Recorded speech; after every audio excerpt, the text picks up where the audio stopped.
I am very excited. I've been looking forward to this for a long time. So Cool. I'm happy to say we've got DJ Tanya in the house. Probably the way you usually get introduced, I would imagine, right? Oftentimes, yes, DJ T, DJ Tanya, or Tanya from Party Line on Vinyl. Very nice. So thank Very you for nice. having me, Rob. Very lovely. And thank you to Elijah for setting all of this up. It's wonderful. Yes. So Yes. glad to be here. Cool. Well, I have like a million questions I've been dying to ask you. So Awesome.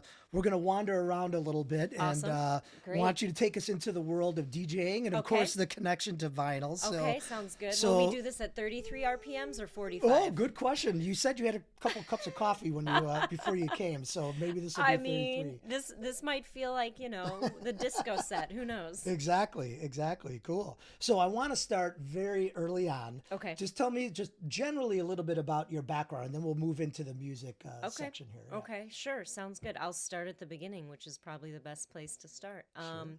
So I grew up in a very musical home. I was classically trained as a pianist from the age of 4 and took classical piano all the way through to right before I started college. I thought I wanted to go into composition. The minute I walked into college classroom for composition, I felt like it was very robotic and, not as creative.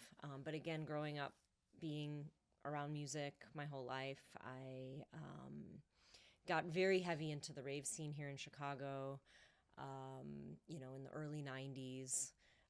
Like 94, 95. We used to, oftentimes, there was Southside rave parties from, usually Thursday through Sunday. There was something happening, but one of the biggest nights that started, I remember in the early 90s, was called Positive Thursdays. And this was called Positive Thursdays, and it was some of the really huge musical greats now today. So Frankie Knuckles, Mark Almeria, a ton of great DJs. And they would start around 9 o'clock, and it was on the University of Chicago campus. And it was in their library. And, it was a really clean, fun night. DJ Snuggles. These were artists that were our lives revolved around music, and that's sort of where I learned how to DJ at a very young age. So 15 years old, I was trying to figure out, how do I get a pair of Techniques turntables, and I was 15, so I didn't even have a driver's license. We would steal somebody's car and go down there. My friend Shanti, who was a year older than me, so she was 16. I remember we bought a Chevelle for $200. Oh my gosh. It was a 5-speed. She did not know how to drive yet. Yeah. But we had to get to Positive Thursdays, And so here we were in this Chevelle. I'm 15. I had learned how to drive really, really young. Being around cars and my father, and like I just had this desire to always learn. So here we are driving this 5-speed Chevelle. So you're driving. I'm 15. driving, Oh no my driver's gosh. license, on Lakeshore Drive. The rear view mirror breaks off. I mean, these were the early days of music. And if you loved music, you did whatever you had to go my find gosh. it, Yeah. right? And also, it was a little bit of a contrast for me, because in America, you had to be 18 or 21 to do everything. Yeah. Well, my whole life, we would go to Germany in the summers. And Yeah. there was no parameters. If you Yeah. were out, there was music. And Yeah. so coming back, there was such a contrast to America where it was so limiting. Yeah. And I guess I just always operated within my own constraints of like how to get what you needed to get, what you needed to do. Or and lack of constraints, it sounds like maybe. Exactly. And so, I mean, being raised in a German family and going to Europe, you were always around a music club. My cousin Robin would take my brother and I to some of the best clubs in Germany and being around that music, but then coming to America and then not being able to have access to that felt really restrictive. So, but we found ways around it. Yeah. Well, Berlin in particular Yeah. is well known, especially for kind of the techno scene, right? Yep. At that time, even, I presume? Or was Even it starting? that may have came a little bit later. Yeah. But for myself, again, traveling to like some more of the coastal Adriatic towns like Croatia, we would travel to. I mean, those clubs, those restaurants knew what they were doing in terms of sound. And that was before sound restrictions of, 75 megahertz. Like there's sound restrictions in certain countries. At that time, there wasn't. So you heard the Pet Shop Boys or you heard Erasure and you were like, what is that? That is amazing. Yeah. And so, again, America was always a little bit, few steps behind on that. Yeah. But so those were the early beginnings of music for you myself. Sparked a couple things I want to follow up on. So first of all, on the musical family, what type of music, instruments, like what was around you? Who was playing? So my brother was 8 years older than me. So again, I was kind of raised, I guess, like as an only child, but we had a really beautiful upright Chickering. My piano teacher, who was down the street, Mrs. Nash, she had a gorgeous Steinway. Oh, wow. That 20 years later, my son took piano lessons from her, and I would sit there at the piano lessons and sit there at the piano lessons. We're talking now 2 generations where Mrs. Nash had not aged. Wow. And one day she had said to my son, who at the time was 7 or 8, she's like, Charles, I'd like you to get up and walk behind and go look at the soundboard and tell me what you see there. And so he gets up and he walks to the back and he sees a signature that says Vladimir Horowitz.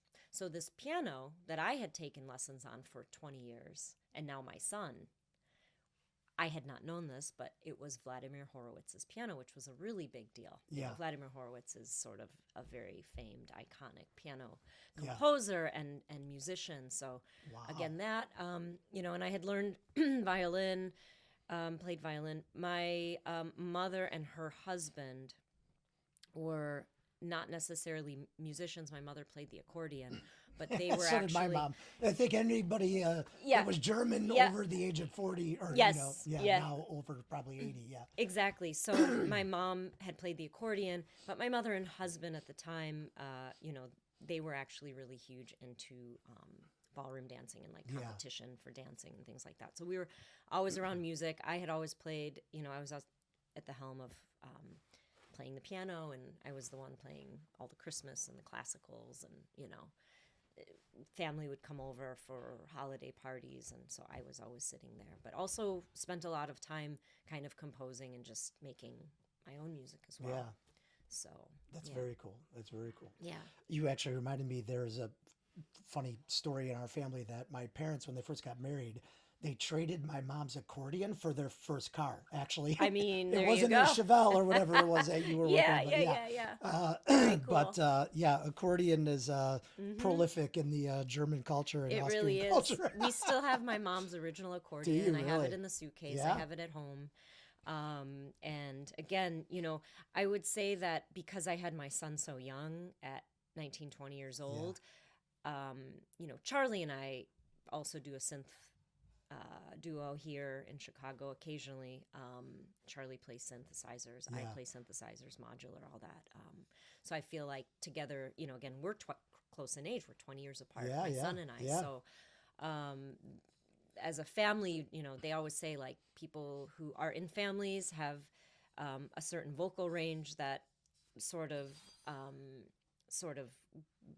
is very compatible, and I would say that I can see that, in some of the stuff we've composed as well. So very cool, very cool. Okay, good. We've got the ball rolling here. A couple interesting things. The next thing you caught my attention with was Croatia. Yeah, and ironically, as we were able to be together at an event recently, and I was telling you on just prior to that event, I was in Croatia at a. Like very randomly met somebody, and I'm very fortunate and lucky these kinds of things happen to me, and ended up in a castle in Dubrovnik at a pretty amazing rave till about 4 in the morning. So that's interesting. So that's where we sort of picked up, and that's sort of where the original Dubrovnik was the first place where I'd have to go back and look at the photo, but I was probably 8 or 9 years old. Oh my gosh. And Dubrovnik was the first place I heard Pet Shop Boys play. Yeah. At a restaurant on the coast of the Adriatic in Dubrovnik, and I did not want to leave. I mean, I was very young, again, probably 9, maybe 10. And, again, what better place than, to hear your first Pet Shop Boys track and, again, synthesizers and drum machines that you don't really you're not exactly sure at that age what you're hearing, but you're feeling it. Yeah, know? yeah. So Dubrovnik's a beautiful old, historically beautiful city. It really is. Yeah. And of course now with Game of Thrones, they filmed there. I didn't really, I mean, I think I had heard all this, but I wasn't really paying attention. And, it's all over the place. Well, apparently now, since then, it's become quite a tourist destination. I think it always was, but it's like over the top now. Like level. You can't, and I was there off time of year. It was like October. Yep. And it was very busy. And people I talked to like, oh yeah, in the summer, it's impossible to even navigate around the old city and stuff there. Yeah. But it is beautiful. So cool. It's a great vibe. It's a really lovely country. And the scenery is, just stunning any time of year you're there. Yep. So yeah, I have very early fond memories of Dubrovnik and Croatia, specifically as a young child. And I had gone there again later in my life. I had a partner who's from Zadar, and there's a couple places that we went to. Again, all vinyl DJs. Yep. I had not played there. I had not really I had gotten back into DJing when my son started high school. Yeah. So in 2014. Okay. Yeah. So. Okay. Yeah. So let's start into the DJing. So, you mentioned a couple things that kind of started to get your attention on it. When did you start really getting into it? Like, okay, I'm going to really give this a try and start, really trying to do this. Probably like 2011, 2012. I had not set that up long ago. I'd gotten back into it later in life. I had raised my son for 10 years and I was a mom and, always into music, always had a really deep record collection. I mean, Charlie's first record that I think he listened to as a newborn was Take 5 by Dave Brubeck. I think it was like on repeat on our record at home for a really long time. Joe Williams. So I grew up classically trained, listening to classical music. Yep. And then later in my life, 18, 19, I got really heavy into collecting jazz music, which is how I met my first husband, Charlie's father. And that's actually how we connected. I said, do you like Stan Getz? And he said, yes. And that was it. Charlie was conceived February 14th, 1999. Shortly thereafter. and born November 24th, 1999. So, that was Charlie's father, Tony, and I. We really meshed about jazz.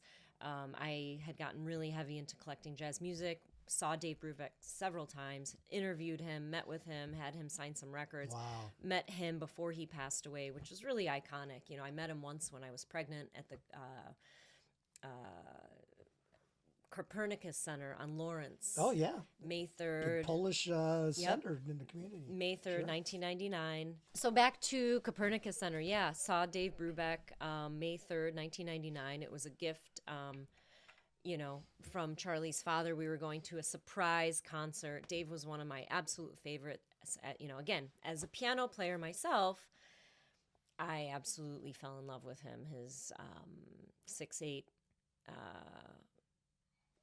chord progressions and his style of playing piano was really huge, and listening to jazz really did give me a lot of, I think, sort of inspiration when it comes to DJing. Just because jazz is can be very freeform. It's improvisational, and I would say that as a vinyl DJ, that is also very improvisational. You might pick out 5 record bags or 5 record bins, but you don't know exactly what record you're going to play first, second, third, or fourth. Yeah. And I think that's a lot with jazz as well. You might know you're going to play something in 6/8, but you might have five steps planned, but not 25 steps. And so if I were to really link DJing and inspiration, I would say that jazz was a really big inspiration to that. That's interesting. It is very interesting. Yeah. And Tony takes me past the Copernicus Center. I have no idea what's happening, and you just see on this really old billboard that says, tonight starring Dave Brubeck. Oh, wow. And we got there and they had lost our tickets. Oh no. I'm sorry, we know you paid for the tickets, but we don't have them here. So we're just going to have to we have front row. Is that okay? No kidding. So we sat front row. I'm pregnant with Charlie. Yeah.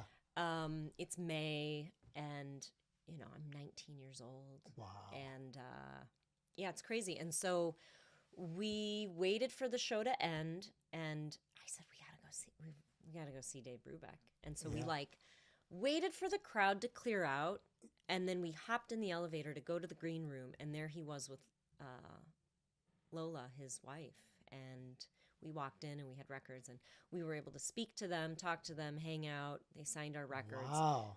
It was a beautiful show. And 10 years later, I met him again at Ravinia, and he remembered. No kidding. We hung out. His son was playing. Charlie was, the two of us went. We hung out with him and his wife again. Had a cocktail, had a really nice conversation. Gosh, how interesting. And again, I think all of those things, the culmination of growing up playing piano, being in music, really did lead me to DJing full-time professionally. Yeah. And getting back into it, because I wasn't one to go out to bars and hang out and just hang out. This is probably a vestige of my father. Give me something to do. Yeah. But to just sit there and be a spectator. Yeah. I'd rather have a job. Yeah, Maybe that's the German. I don't know.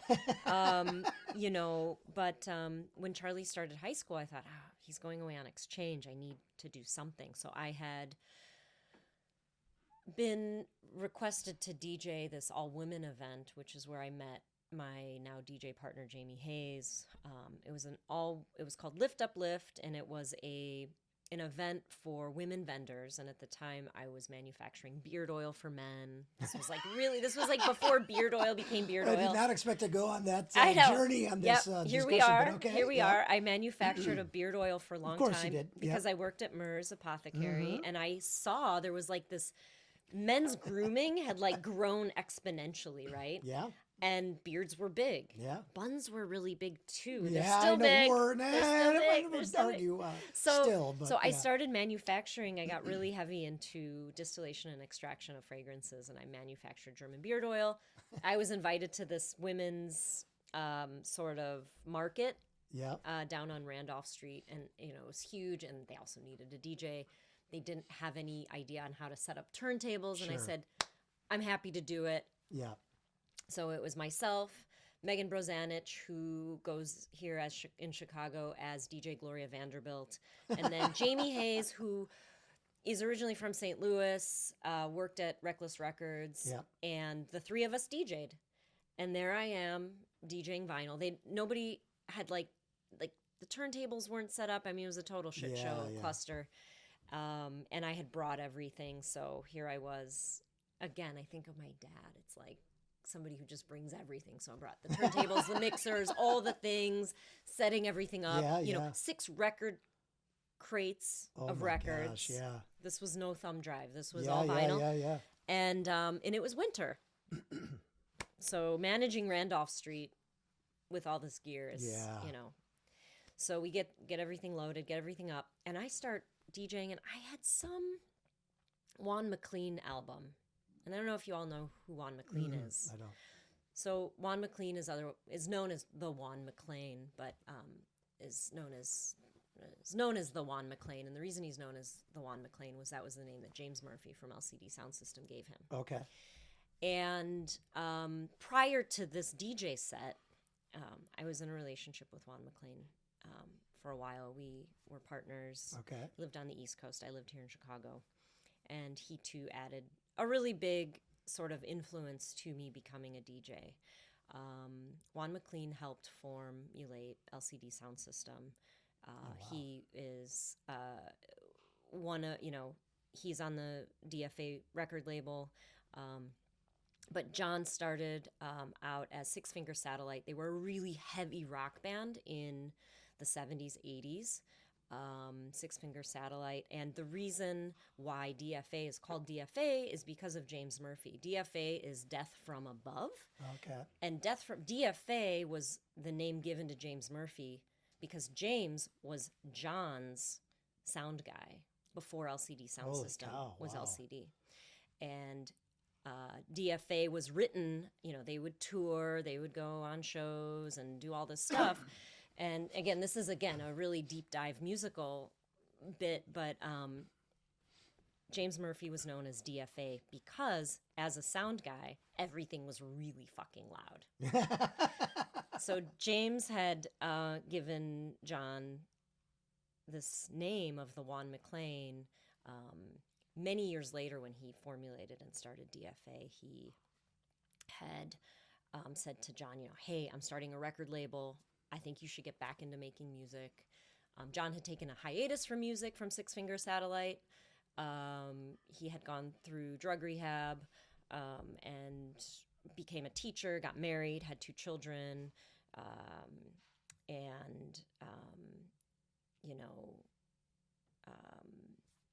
he was up on the East Coast, and James reached out to him and was like, hey, I'm starting this record label. I think you should get into making dance music. Mm-hmm. And that's how DFA was formed, the record label of LCD Sound System. And so, that was also a really huge musical influence, touring with John, going around the world from, being on iBoat to the Standard Hotel.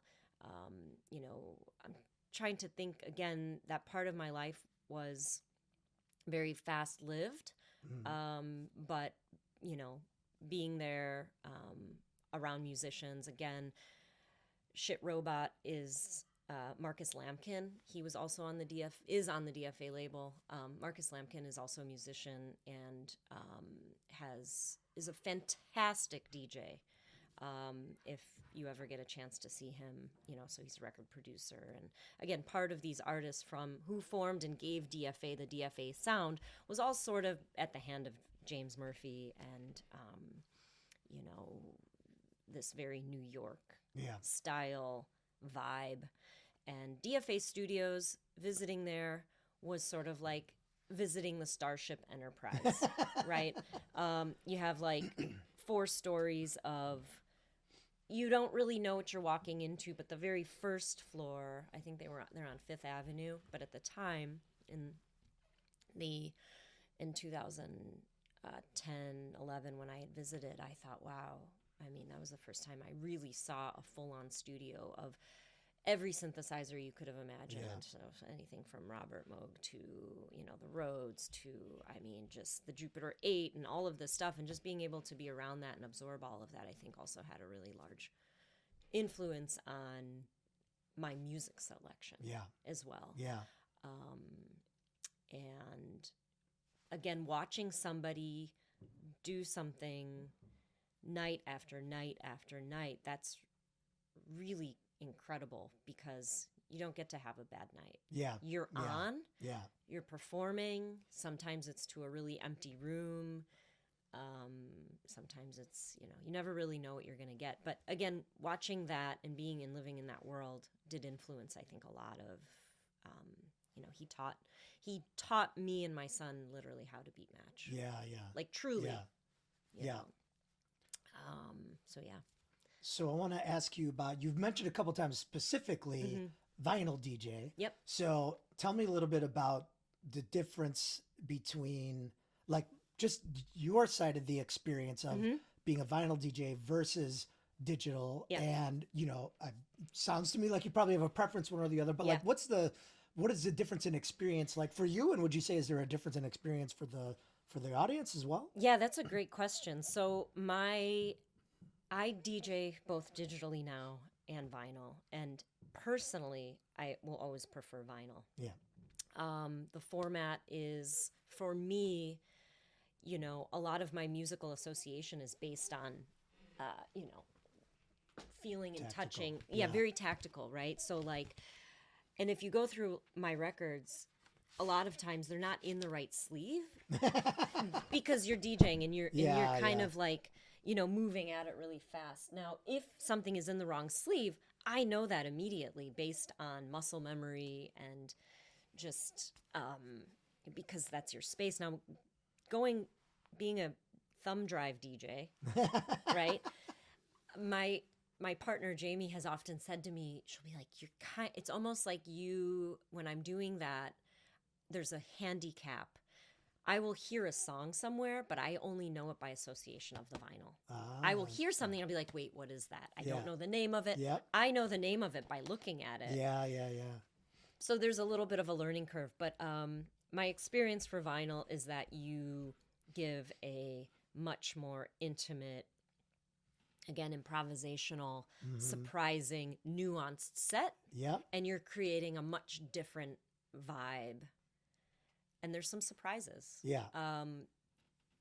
I really love listening to an all vinyl DJ set. I like all the hiccups and I guess some of the things that are maybe somebody would say, oh, they're not beat matching, or oh, they're not this. I would say I think that those are maybe the perfect imperfections actually of what really create and weave the overall set and experience. And it's not seamless. Yeah. You kind of, that's part of life. It's all the little cracks that sort of make it. And so I love a vinyl DJ set because it's so much more engaging as an artist, and also I think for like the audience, like so how keeps much, you paying attention. How many albums are you bringing to something, and how much are you thinking in advance about, this is the vibe I'm going for? Yeah. I know it's a question you asked me when we had a party. Like, tell me how much goes into that. Yeah, so a lot goes into that. What's the vibe? How many hours? What's the crowd? What's the environment like? Yeah. So we did a vinyl set here for the opening of Public Works, which is I would call them a digital agency based out of Chicago here, owned by Chris Eichenseer. And Public Works is a really cool, vibey space. They've been around for a long time, but they opened up their location on North Avenue here. And that's one example of like, well, we're not really sure what we want, but it's going to be an opening. There's art, but might be a dance party. Yeah. Awesome. Cool.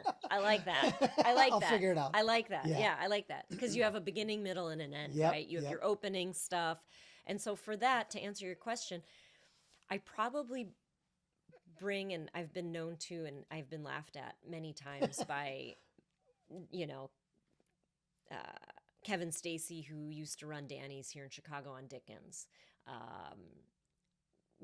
A lot of proprietors who have businesses, I'm usually somebody who will bring a lot of vinyl, probably 6 to 7 crates, because you don't, it's not about running out, but it's about being able to have a collection to choose from and being able to have options. Yeah. And I guess that probably speaks to, even though the record collection, if you were to look at first blush, be like, I don't know what the fuck's going on there. Like, it's all over the board, this is like in this record sleeve, this is kind of like, but again, people who play the vinyl for that reason. Yeah, yeah. And it's not, it's not maybe like perfect. Yeah. So I bring quite a bit. I like to still incorporate some jazz. Yep. Again, if it's that kind of vibe, I like to get things going, create a environment that may lead into, of course, a dance party of disco and funk and soul. So, and how much are you either adapting to what the audience is giving back to you, or you're trying to kind of lead the audience somewhere and like get them to react a little differently? Yeah, I think it's a little bit of something in between. Yep. I think, even if somebody in the audience is like really into music and they're listening to something that they've never heard before, those people will have less cognitive dissonance. It's much more of an open mind. But then, you do have people with cognitive dissonance to stuff like, what is that? Can you, they're showing you their phone. We'd like to request Taylor Swift or Bad Bunny, I remember a couple years ago, I was DJing and somebody had come up to me and asked me to DJ Bad Bunny. And I was like, Bad Company? No, I don't have that. I have no idea. Bad Money? No idea what that is. And I had said to Jamie, I'm like, I have no idea what Bad Money is, but I'm realizing it's Bad Bunny. Yeah, yeah.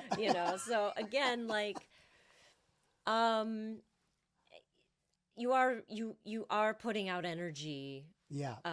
To create an environment that, people are enjoying. And I think if you go with that and you go with your own art and what you know and what you love, you can. It's always a super. I think success. you can. In my, I love retraining. One of those people. guys who's like always putting together playlists for different events stuff, and like you can definitely sway the audience to be like, get them, a little high, get them vibing, and then like chill out, and then like we're gonna start like really hitting it. Correct. Yeah. I have, again in the last few years, the world has changed, and music is an emotional, sort of language, right? Yeah. And I remember John McClain. I was at a DJ set once, and he was DJing, and I was home. I was actually watching his son Sam, and Sam and Charlie were the same age, and he was out DJing. I think he was in Medellin at the time. Oh my gosh! And he had sent me a track that was written by Bob Dylan, "A Lot of Love," who later was sung by the beautiful vocalist Loretta Larson. Okay. Or I'm sorry, Nicolette Larson. Okay. And Nicolette Larson sings, "It's going to take a lot of love." And I have played that track so many times in a house set, and I've played it on vinyl, and the crowd just, they'll be dancing and like making babies on the dance floor. And, and you come in, you got to give them a break. And like you said, you kind of like, you give them a left turn, but people like that because I think people, whether they know this or not, they want to see something different. Yeah. Now their reaction may be, "Oh, I don't like that," and they have this cognitive dissonance or whatever. Yeah. But you have to keep things fresh, and you have to. So I will weave in. It's got to take, it's going to take a lot of love, and people love it because the lyrics are true. Yeah, it's going to take a lot of love. Yeah, to change the way things are. Yeah. So you always have to have some of those like gems, I think, or something different and fresh, and even if it's a new old fresh, right? Reintroduce it. So same thing with like we opened for Inner City last year. Inner City, I don't know if you know who they are. They're out of Detroit. They sing, Good Life. Won't you take me to another place I know you want to go? It's a good life. Hey, yeah. I'm gonna take you to. So anyways, Good Life. Big fun. They were known for all these tracks in the 80s. And The Elevator, which was that's what he goes as. He's in the band Inner City, and they're from Detroit. And The Elevator is known as all the drum machines, and because the drum machines would just hit at a 10, these claps, and I mean, just fantastic. But there's a brass band that does Good Life, and it sounds great. I played it at Grace's party. Oh, okay. But it's this really happy, upbeat, fun. But yeah, you take something that's like a really common track, and you find a band, like a brass band or something like that, remaking it, keeping it fresh. People are like, "Oh, I love that." You have this marching band playing Good Life. It's like, wow, that's awesome. So yeah, just that's part of the I guess the art, and having fun with it and seeing people react to it is kind of cool. You talked about the connection with jazz. Is there other like genres that you particularly love trying to put together that either is surprising to people or just that you happen to enjoy? I do. I love like Italian synth. Oh, really? Some really like underground stuff, I really like wiring that into there. And again, just as long as it's fresh and new. And again, I'm not I grew up around rock and roll, but not in the way that my partner did. My partner, Heath, is really huge into rock. He's from Omaha. He owns a guitar shop here in Chicago. And so I would say in the last couple years, like I have a very found appreciation for like rock and roll. So like I will incorporate like, a Rolling Stones, and that's always really fun. Again, I appreciate the instrumentation and things like that, and people really love it. Talking Heads, things like this. So yeah, I think, there's no limits, and you just gotta, once you bring that in, you commit. That's it. And how often are even you if there's out? cognitive dissonance from the crowd, like Yeah. you have to be, sing it loud and proud, just stay the course and what you chose, and don't worry about it. I mean, the only time you really should take out the track is maybe if there's something wrong with the needle or electrically, but let things breathe, let things live. Yeah. I always, like, sometimes when you get those people who want to request things, you just encourage them to enjoy the, perfectly curated set that was not planned. Yeah. How So. often do you hear something, I don't know, on the radio or whatever? I mean, people hardly listen to radio anymore, but like, that's true. where you just hear a beat and you're like, I'm going to use that. Does that happen to you a lot? Oh yeah, that'll be like, oh, that sounds like a 707. We need to do this. Or, some of it's, a lot of it too is like the instrumentation of like, what is that guitar? And then researching what is that musical instrument on that track and who else used that. Yeah. I think today, it's a good, I think really represented is when Vince Clarke and Martin Gore put out their album a few years ago, the VC, and it's VC and MG, VCMG, and they had put out an album that they released songs that they had probably in their hopper for a really long time. Yeah. And they are just have such a musical prowess, and they have such a good ability of, they've been doing this for such a long time, and their musical history shows this, and the instrumentation that they have and stuff that they made 30, 40 years ago that they never put out, that they finally have released, is a testament to that. Yeah.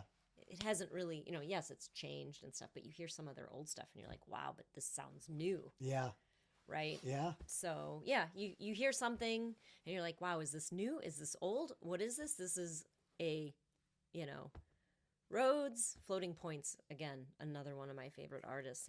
Sam Shepard is out of England, and he's just got this gorgeous, I brought it here today. It's just got a nice pushing, rolling Rhodes, and I mean, it's just so much good stuff out there. There is, and it's cool because like you said, when you're mixing different things together, just as a listener, and I'm obviously somebody who's very into music, and even like when you mix it with something that so you got the familiar part, and then whatever's blended in with it, you're like, wait a minute, what is it? That's kind of cool. Like, it's an education. It's a spin class, right? Totally. I mean, it gets you into something that you might not have otherwise listened to or heard. So that's the it. fun part about playing vinyl is, wait, I have this. I'm not sure where it is. Let me go. And you're behind the DJ decks and it's dark, but that you've got, whatever track you're looking for, Spacer Woman by Charlie. Like, this is a great album, right? And it's like, oh wait, what is that? And you don't know exactly. You have something, and that's where vinyl comes in, and it's very tactical. Yeah. With a thumb drive, it's just, it says the name, and you're like, well, I don't know, but I know the name and the artist based on the album. Yeah. Or the vinyl, or what, anyways, so. Okay. I know you brought some vinyl. Anything you want to showcase? Sure. I mean, let's see here. What did we bring? I love when people bring their own vinyl. I did. I brought quite a bit. I really wanted to showcase, I want to give a shout out to, there is an album out called Berlioz, Berlioz. Okay. And it is a fantastic album, and I've been listening to it. It came out in 2024. Him and his wife produced it. And I would highly recommend getting it out on vinyl. You can probably stream it on Tidal or Spotify, I guess. Yeah. But it's kind of like the Matisse of music, okay. I think, right now. But I would buy it on Vive. For vinyl lovers, I would get it. It's, comprised of two, there's 4 sides, and it is just absolutely gorgeous. I brought Floating Points, which is, again, one of my favorites. This is Alenia. This is considered dance. just lots of space, very beautiful. I want to say there's some elements of like maybe Fortet or Caribou on here. So I love floating points. Underworld is also fantastic. This was given to me by my friend Jason LaShawn. Cups, Push, Upstairs. This is fantastic if you like sort of a little bit industrial dance music. Just fantastic. Very cool. This is not in its original sleeve because, well, whatever. But Kenny Dickinson does a lot of remix, and he did one of Ned Doheny. Ned Doheny was a little bit of the Bob Dylan that never got appreciation. Sure. And this was done as a dance remix, and it's called Labor of Love. And I brought Labor of Love because I feel like music is really, and anything we do is a labor of love. Yeah. So Ned Doheny, Kenny Dickinson remix, really beautiful. Idris Ackamore and the Pyramids. This is a slammer of a jazz album. Yep. I saw them perform at the Empty Bottle. They are fantastic. Bruce Baker is the name of the, he is sort of the point person in the band. He plays everything, saxophone, keys, guitar. Idris Ackamore and the Pyramids. And again, this came out on Strut Records a couple years ago. Again, recommended to me by Kevin Stacy of Danny's, who Kevin gave me my regular, when I got back into DJing, he gave me my regular routine DJ night at Danny's. So it was really fun. Playing at Danny's was fantastic. All the DJs there were all vinyl. Nobody was there that was digital. Oh, wow. And that's what Danny's was known for. Yeah. This is really fun. This is Axel Burkhart. This is gorgeous. I really love this. Again, Pay the Rent is the name of the album. This is a deep house. This is pressed by a record label called Permanent Vacation. I bought this at Oye Records, which is a fantastic record store in Berlin. Oh, in Berlin? Oye Okay. is Oye is a fantastic record store. They have 3 locations now, kind of like in very many different various cities, in Kreuzberg, in Friedrichshain, and then I want to say in Alexanderplatz. Okay. But Oye Records is a fantastic underground record shop. They also produce records now too. Oh, wow. And I highly recommend anything that they put out. Again, this is another Floating Points album that I really love. This is Nui Sonores is the name of the song. And it's on a 12-inch. And Nui Sonores is, again, that pushing Rhodes. If you like Rhodes, if you like minimal, spacey, but also dance, it's fantastic. Mood Waves I picked up from Gramophone. You've got an Italian producer on here, super dancey. Michael Serafini recommended that to me. Michael Serafini is the proprietor of Gramophone Records here in Chicago. Yep, I know Gramophone. Michael Serafini is also a really great friend, awesome, just supporter of my DJ career. He's had us, we've done podcasts there at his shop, and he runs a really tight ship. Nice. I've got 3 more here. I absolutely love Leon Vinehall Rojas. This is called Designed to Dance. And this album was, you'll notice if you look at the album cover, but there's a bunch of birds on here. And so he did a bunch of field recordings of birds, and he put it to dance music. No kidding. And it's just beautiful. It's on Running Back Records, which is my friend Gerd Jansen from out in Europe. And Running Back puts out also a bunch of really fantastic albums for dance, for listening, for fun. I love Leon Vinehall. I feel like if I sometimes walk into a coffee shop, a lot of times they will be streaming Leon. No kidding, really? I am a huge Depeche Mode fan. Okay. Huge. Yep. So I like Vince Clarke, Martin Gore. I absolutely love Dave Gahan. I think he has a fantastic voice. I absolutely think everybody should listen to Everything Counts right now, is appropriate for the time. Yeah. I am giving a shout out to this. Every DJ probably has this, but Changes. They were a band from the 70s. they have a song called Paradise. Mm-hmm. My first dance song that I heard in Europe and in Dubrovnik was called Pet Shop Boys, or was by Pet Shop Boys. Yeah. My friend Pat, who is passed away, she was a DJ here in the 70s at the Flamingo Club down on the south side. When she was alive, I was doing radio shows down at Lumpen, and she said, would you be able to play a song for me on the radio show tonight? And I was like, of course, Pat.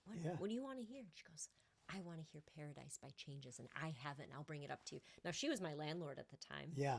She's passed away, but we played Changes for her. Very cool. She introduced me to Changes, so. No kidding. That is a fantastic dance track. It's clean. It's beautiful. It's very cool. So, anyways. Thank you for bringing all this. Yeah. This is great. Maybe we'll give a few a listen. Yeah, definitely. Yeah.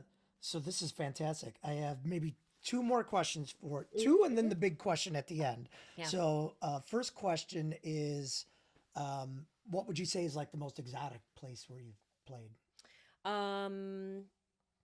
Let's think here. I'm probably guessing iBoat in France. Mm-hmm. It was unexpected. It was not planned.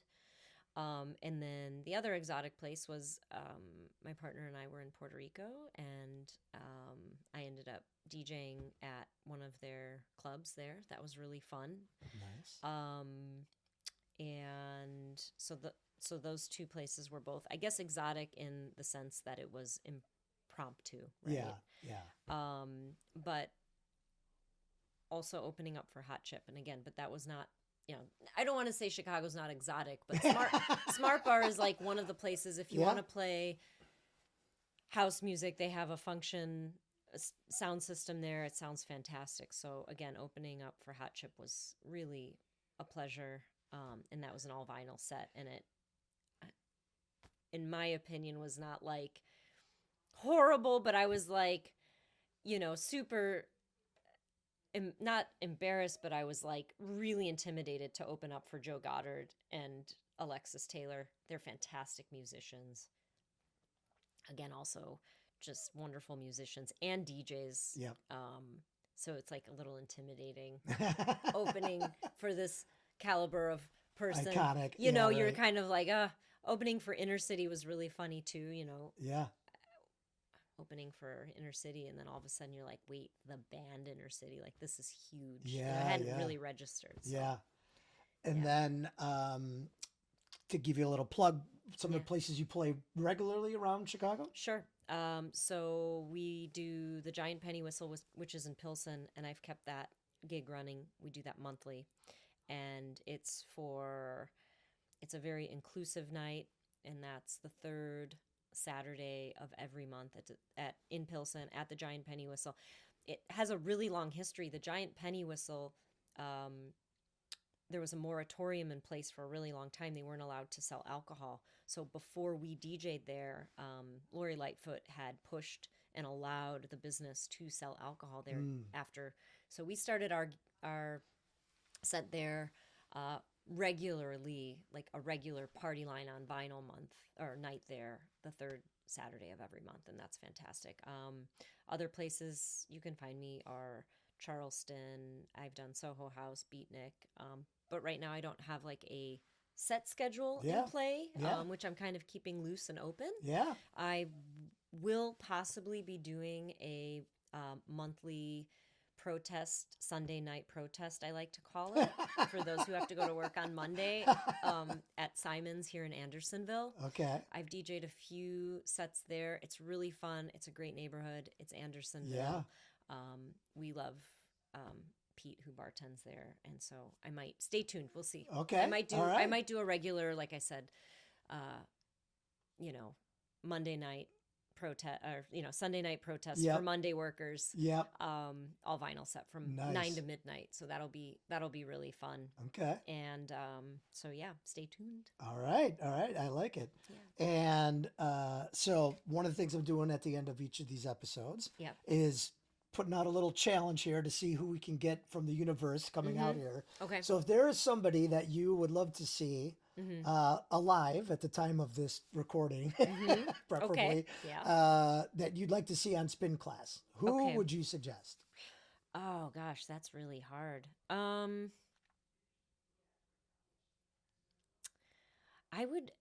mean, there's so many. I know. There's so many. Um, I'd need to think about. I know. Okay. He is an icon, and his name is Andy Zimmerman. He owns Saturday Audio Exchange here in Chicago. I think he probably has the largest record collection of anybody. Really? No kidding. He owns Saturday Audio Exchange. The reason it's called Saturday Audio Exchange is he loved audio and music so much, but his family owned a lawnmower business growing up. Andy's just, I think, celebrated his 70th birthday. Okay. Andy one time gave me a collection of 45s about this high in a box. Yeah. They were all facing up, and he gifted me this box, and he said, Tanja, because I had a regular standing at Danny's at the time before they had closed. He said, I want you to do a night of 45s. Oh. And all you have to do is take one out of the box and put it on and the side up. And don't turn them. You don't have to do anything. And you know what? It was the best night of 45s of my life. Wow. It was all funk and soul. And he's got some really, I think he would be a fantastic person to interview. And he's probably got some really good stories about vinyl, the industry, music in general, musicians. And again, as somebody who's owned probably one of the most iconic record or audio stores here, that sells the most amount of record turntables. Yep. I would definitely, he could tell you everything about everything from needles to tone arms to the other person I would have suggested would be Carl Beitler, but Carl unfortunately passed away a few years ago. Okay. He worked for RCA before RCA became what RCA is today, and was just a very hi-fi informed individual who taught me a lot about turntables. I was the repair person at Saturday Audio for a short while and worked on turntables and learned a lot from those guys. So I think they're just a wealth of knowledge and have so much to give historically to something that's been around for such a long time. Yeah. So perfect. Wonderful. Yeah. Well, you did not disappoint as expected. Thank you for taking us through the journey and teaching us a little bit more about DJing and especially vinyl DJing. I know that's important to you and it's certainly important to Spin Class. So cool. Thank you so much. Really appreciate your time. Thank you, Rob. I appreciate it. And we'll see you again soon. Sounds good. All right. Thank you. Thanks.